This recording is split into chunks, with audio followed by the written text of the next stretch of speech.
Bonjour, alors aujourd'hui on va parler de la personnalité borderline, le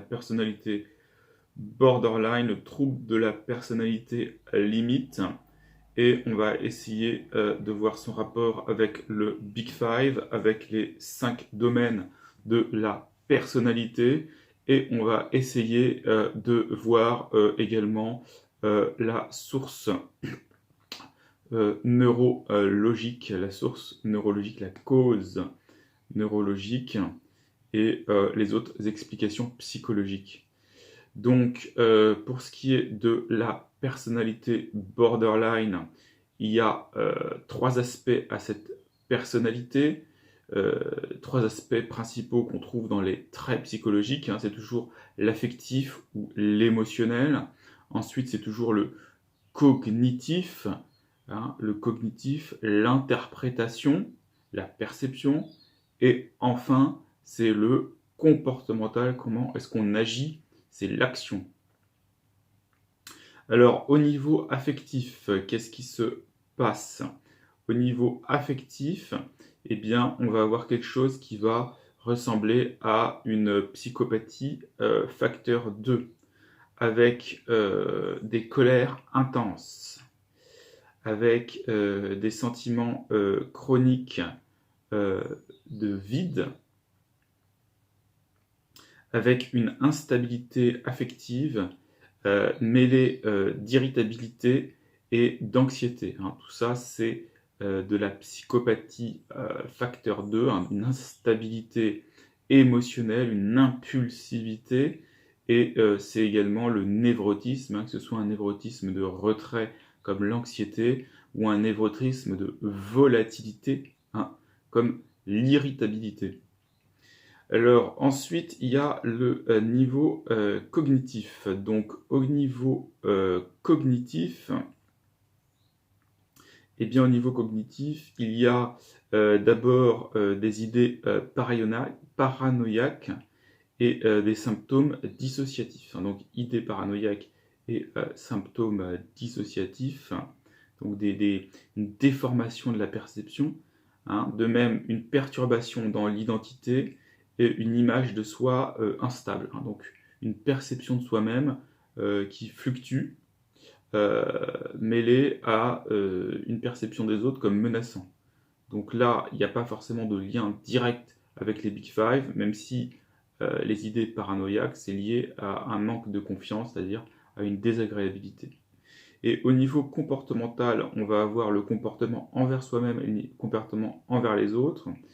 Donc là aussi, on va retrouver de la psychopathie 2 et du névrotisme, ainsi que un peu de manque de conscienciosité.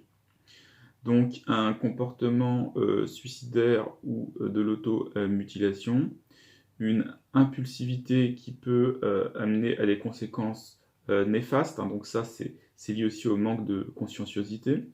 Et au niveau donc interpersonnel du comportement, des efforts systématiques pour éviter d'être abandonné, et également un schéma instable de relations interpersonnelles intenses avec idéalisation et dévaluation.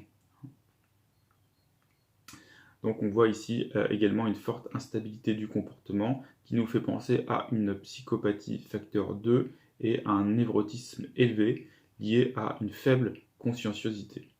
Alors maintenant, si on essaye de voir un petit peu les causes, eh bien on sait que chez les borderline, le système fuir ou attaquer est souvent très très actif, hein. Donc ils vivent comme s'il y avait une menace en fait permanente. Et ça, on a observé dans leur cerveau un excès de matière grise au niveau des amygdales cérébrales, qui sont une structure du cerveau liée à la peur et à l'anxiété. Et donc cette région est suractivée en cas de stimulé menaçant, hein. Donc tout ce qui est amygdale, des glandes au niveau du cerveau. A l'inverse, la région qui régule l'amygdale, hein, ce qu'on appelle le cortex singulaire antérieur, qui est situé à l'avant du cerveau, présente lui une déficience des cellules nerveuses et est une région sous-active.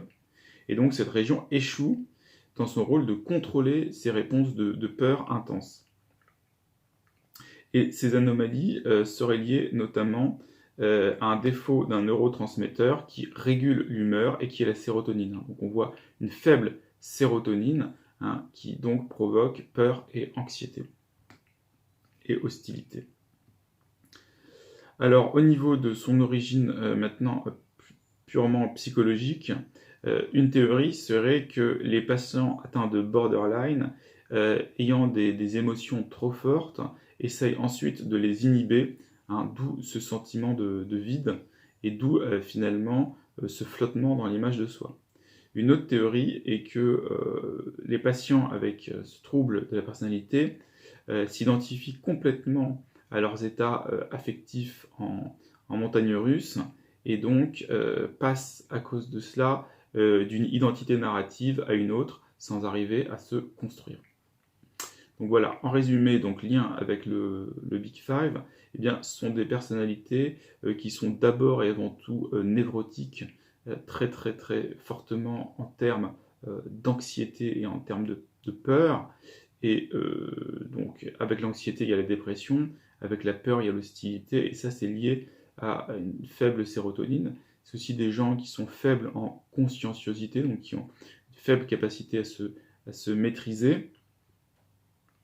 Et c'est des personnes qui ont des traits de désagréabilité, c'est-à-dire que c'est des personnes relativement autocentrées, donc un manque de modestie, et puis un type de paranoïa, de se méfier des autres. Et donc la cause serait d'abord neuronale avec le manque de sérotonine, mais aussi il y aurait une cause ensuite psychologique, puisque à cause de ces états émotionnels, eh bien, il va y avoir un blocage qui va se faire, et d'où une perturbation dans le sens de l'identité, ou alors il va y avoir au contraire une complète absorption dans les états émotionnels, et donc là également de toute façon une perte d'identité.